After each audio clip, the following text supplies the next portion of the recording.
Жаман нәрсе. Не нәрсе деп ойлайсыздар? Аллах Тағаланың жек көрген нәрсесінің бірі, Құранда Алла бұны жасамағандарды жақсы көрген. Бұндай нәрсе күшейіп бара жатыр, тағы айтам. Бұл не нәрсе? Бұл ағайын, туған туыстан бөліну. Намаз оқитындардың да жиі ортасында кездесіп бара жатыр.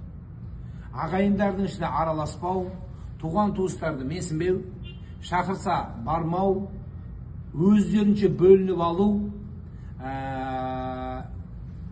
мүдделес, ойлас, ниеттес сөздері бір жерден шығатындардан бөлініп шығып, және туысқандардан бөліну Алланың ең жек көрген нәрсесінің бірі осыдан туады. Мешітке намаз оқитын екі әке шешеден бірдей туылған, әкесі де бір, анасы да бір, бірге туған екі адамның екеуі де бірдей, бірақ екеуі мешітке келсе, екеуі қатар тұрып намаз оқымайды. Ортасына біреуді салып, содан кейін имамның артына тұратындар бар. Осы қажылық, сол екеуі де қажылыққа кетті. Екеуіне айттым, сендердікі дұрыс емес. Неге? Өйткені ағайынменен араласпаған адам, мейлі ағайының алкаш болсын, оңбаған адам болсын, жер бетіндегі ең жексұрын сол болса да, Аллах Тағала бұйырған. Пайғамбарымыз саллаллаху алейхи уассаламның әкесі Абдулла болса, Абдуллаға жақын туған туыстарының көпшілігі пайғамбарымыздың мұсылман болмаған кәпірлерден еді. Соның біреуі де Абу Лахаб. Аллах Тағала Құранда қарғап тұрып, тәббәт еда әби ләхәби уә тәббә. Аллах Тағала қолы құрсын қарғаған аят оқылғанда, пайғамбарымыз ол туысқан үшін жылайтын еді. Қазақ халқында жақсы айтылған сөз бар. Кедей болатын адам биесін атқа сатып, жалғыз қалатын адам туысын жатқа сатады.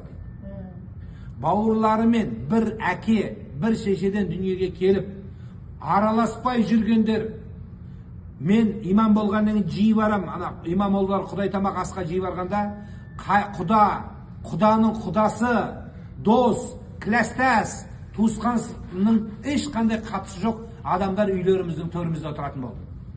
Бірақ әке шешеден бірге туылғандар, бауыр болып келгендер бір-бірімен араласпай жатқан дәуірдеміз біз қазір. Араласса, расчетпен араласып, оның ақша сұрағаны ұнамай, бір-біріне кіріп шыққаны ұнамай қалған замандамыз. Қияметтің күнінде ең өкініш болады. Намаз оқыған, оқымаған деп айтамыз, басқа деп. Намаз оқысаң оқи бер, бірақ ағайын туған туысыңмен араласпасаң, бауырларыңа кіріп шығымың болмаса, сенің бұл құлшылығыңнан қаншалық қайыр болады, бауырлар. Сондықтан бөлініп туған туыстардан жеке кеткендер, Аллах Тағаланың алдында қияметте сұрағы барын ұмытпаңыздар. Мейлі сенің бауырың, тағы айтам, жер бетіндегі ең жаман, жер бетіндегі ең төмен, жер бетіндегі ең жаман адам сол болса да, ағайын туған туыспенен араласпау үлкен қателік болады.